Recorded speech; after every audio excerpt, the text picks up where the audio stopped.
tarde. O programa Gente que Fala está começando pela Rádio Trianon AM 740 de São Paulo, pela Rádio Universal AM 810 de Santos e também pelas redes sociais. Eu sou o Mauro Friesman, 12:02 agora, e quinta-feira é o dia do Gente do MPD que Fala, parceria nossa com o Movimento do Ministério Público Democrático e o apoio da Câmara Brasileira de Diagnóstico Laboratorial. Vamos apresentar os nossos entrevistados de hoje, que vão analisar, vão debater os temas aqui propostos. E também com a gente o Marcos Machado Ferreira, farmacêutico bioquímico, ex-presidente do Conselho Regional de Farmácia de São Paulo. Marcos Machado, boa tarde, como está? Boa tarde, Mauro, colegas aí de bancada. Prazer estar com vocês, com os seus ouvintes, né, e também espectadores agora, porque agora é tudo com imagem e som.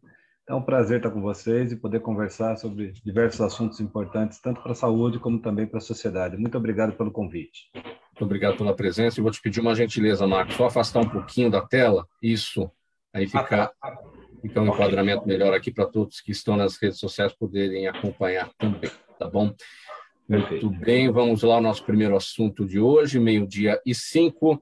Pessoal, a quarta turma do Superior Tribunal de Justiça decidiu por 4 votos a 1 que o ex-procurador Deltan Dallagnol terá de indenizar o ex-presidente Luiz Inácio Lula da Silva por dano moral.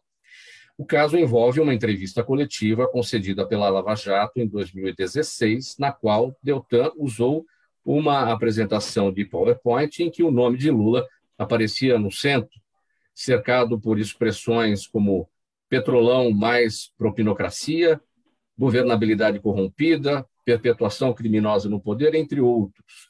Na justiça, a defesa de Lula afirma que o ex-procurador agiu de forma abusiva e ilegal ao apresentar o petista como personagem de um esquema de corrupção, o que configuraria um julgamento antecipado.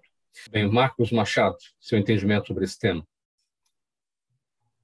Olha, Mauro, eu não sou, evidentemente, técnico para falar como a doutora Laura, o doutor Carlos, né, com conhecimentos técnicos e jurídicos, mas eu já fui gestor e gestor público, e eu só acho uma coisa, quando da apresentação do Deltan, quando você está exercendo uma determinada função, você pode, dentro da instituição, fazer apresentações que são fechadas para o seu grupo de trabalho, até para direcionar o trabalho e dizer, essa é a linha de investigação.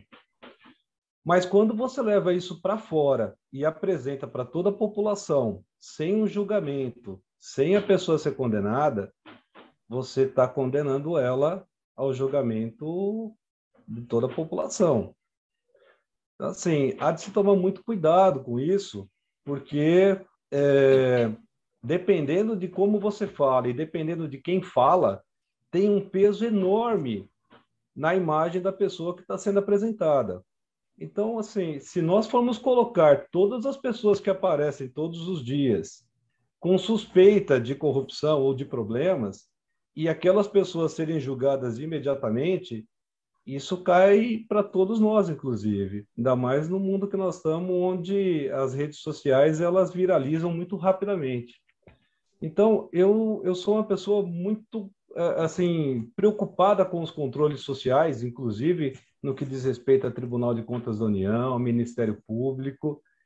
Tudo isso, para mim, é muito importante e isso dá segurança à sociedade de que ela pode ter, sim, condutas corretas. Mas eu, de qualquer forma, me preocupo muito quando uma autoridade utiliza isso para fazer um pré-julgamento. Então, isso é preocupante. Agora, eu não posso entrar na questão se é ou não constitucional, porque eu não tenho conhecimento para isso. Mas, de qualquer forma, há de se tomar muito cuidado quando se vai apresentar a culpa de alguém, porque se isso não se configurar lá na frente, que é o que está acontecendo com vários casos, que não só um, isso depois se volta contra a pessoa. Então, há de se tomar muito cuidado, principalmente quando se exerce uma função pública, de não se expor quando não se há absoluta certeza ou um julgamento, porque isso pode depois trazer consequências graves. Então, só acho que o Deltan é uma figura muito conhecida e se tornou Mas, independente disso, todas as pessoas que são conhecidas, elas têm que ter responsabilidade naquilo que apresentam e responder por aquilo também que fazem pelos seus atos. É ato e consequência. Infelizmente, aconteceu. Doutor Marcos Machado, vamos falar sobre o seguinte: a proporção de testes positivos para a Covid-19 no Brasil está em queda contínua no Brasil. Nas primeiras semanas de março, a chamada positividade chegou a 9,9%, um índice que foi de 60% durante o pico da variante Ômicron entre os meses de janeiro e fevereiro. Com a Covid em queda no país, um ponto de preocupação neste momento são as crianças. O boletim divulgado pela Fiocruz aponta que a incidência de casos de síndrome respiratória aguda grave, que abarca doenças além da Covid, apresenta ascensão significativa entre as crianças. Vamos começar aqui pelo final dessa nota. Qual a preocupação que a gente tem que ter nesse aspecto, uma vez que a gente acabou de entrar no outono, o clima já vai mudar, especialmente para os estados aqui do Sudeste e do Sul, e a tendência, né, a gente se fechar um pouco mais, ficar nos ambientes mais aconchegantes. Seu entendimento, doutor? Pois é. Tema importante para se discutir, porque a Covid parece que desapareceu, né? Deu uma arrefecida, as pessoas estão mais tranquilas, inclusive agora também com a retirada das máscaras, mas de qualquer forma preocupa. Você iniciou aí com a questão das crianças. Nós tivemos o aumento das síndromes respiratórias agudas graves em crianças, e isso preocupa os especialistas, infectologistas, porque, afinal de contas, as crianças voltaram também às atividades normais escolares, isso tudo nos deixa realmente preocupados. É preciso atenção. Existe também no Brasil, infelizmente, e aí eu tenho que dizer, infelizmente mesmo, patrocinado também pela questão de desinformações que foram feitas até mesmo por órgãos governamentais, aliás, órgãos não, por órgão governamental, né, de que a vacina não é interessante, de que a vacina não é importante. E hoje eu, por exemplo, que estou na área de saúde e milito na parte de infectologia e tudo, eu vejo muitos pais, né, até por ter filhos também, dizendo, eu acho que eu não vou vacinar meu filho, eu acho que... E essa descredibilidade da vacina que foi colocada no país, que tinha como objetivo político, fazer um debate político se era necessário ou não, ela acabou atingindo também aos pais e mães se vale a pena vacinar as crianças para outras doenças também, por incrível que pareça, né? Essa desmoralização de uma técnica quase centenária de vacinar as pessoas e as crianças para que elas não fiquem, não desenvolvam doenças conhecidas e algumas delas até quase extintas, né? Está levando aí a um aumento de casos de pessoas que não querem vacinar seus filhos e, consequentemente, colocando elas em risco desnecessariamente. Então, há uma preocupação com as crianças, sim, de que as crianças sejam vacinadas corretamente, de que mantenham os cuidados necessários. A pandemia, ela arrefeceu, mas ela não acabou, né? Ela ainda existe, inclusive em um mundo, como na Europa, na China e em outros lugares, nós temos visto surgir a doença novamente com outros tipos de doenças, então nos preocupa também. E o fato de ter caído, aliás, vamos até inverter, o fato de ter aumentado muitos casos de Covid em janeiro e fevereiro foi justamente porque no final do ano de 2021, com as festas de final de ano, Natal, Ano Novo, as pessoas saíram para poder se reencontrar, fazer as suas festas de final de ano, e quando voltaram, logo após, na segunda semana de janeiro, os casos começaram a explodir, em fevereiro foi um pico enorme, as pessoas correram para fazer testes, não tinham, acabaram, foram para a farmácia, fizeram milhões, não foi nem milhares, milhões de testes.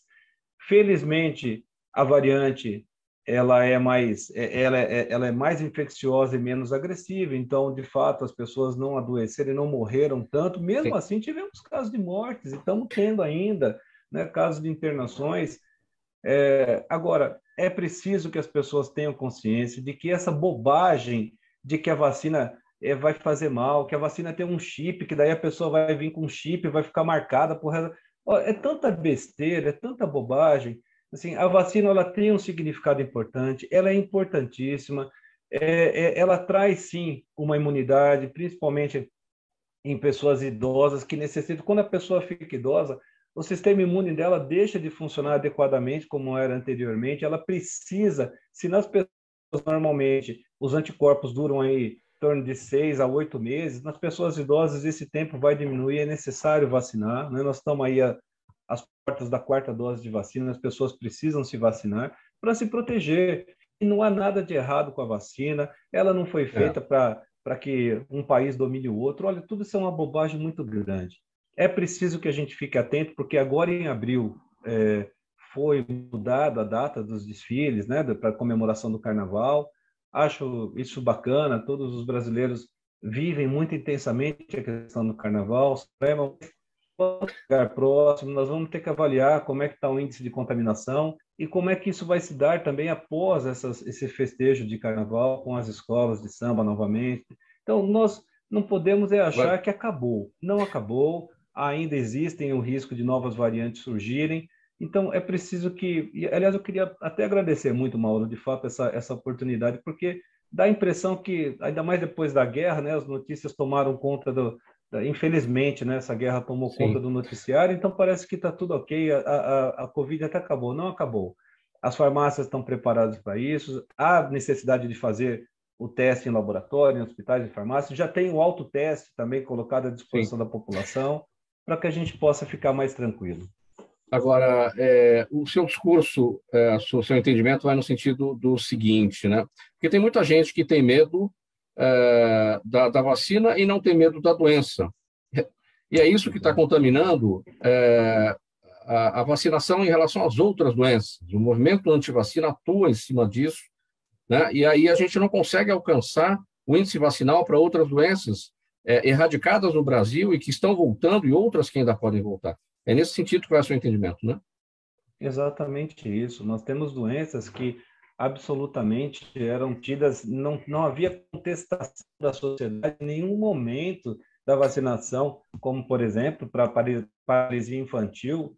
Não há contestação, não havia absolutamente nada. Hoje, tem pessoas na internet, aliás, nas redes sociais em geral, achando que não é preciso, que isso tudo é bobagem. Como bobagem? Se nós viemos tratando essa, todos nós tomamos vacina para meningite, tomamos vacina Sim. para poliomielite, então funciona. E infelizmente hoje há questionamento se todas as vacinas. Ninguém nunca perguntou sobre as vacinas. Agora todo mundo quer saber até qual que é o lote. Então, Agora, me contaminou e deixou um risco muito grande para a sociedade. para a gente fechar esse tópico, doutor Marcos, esses índices aqui, a positividade chegou a 9,9% em março, né, nas primeiras semanas de março, índice que foi de 60% no pico entre janeiro e fevereiro. A gente pode observar da seguinte forma, com a desaceleração da pandemia, vem uma redução de procura por testes, e se você não está testando, porque a procura por testes é menor, claro, vai diminuir a porcentagem de diagnósticos positivos também. A gente pode estar aí num falso positivo, esses números podem ser maiores e a gente não está vendo isso dessa forma? Quando chega janeiro e fevereiro, devido justamente à questão das férias, a população, quando volta, sente a doença, porque ela se espalhou, e procura rapidamente os testes. E aí dá um pico gigante aí de 60%, mais de 60% de positividade, e isso aconteceu. Passado esse período, onde as pessoas já um pouco mais afastadas socialmente, controlando um pouco mais, já com o uso de máscara também, a positividade cai. Então, evidentemente que as medidas de segurança que eram feitas normalmente, no final do ano deixaram de existir. As famílias se agruparam para poder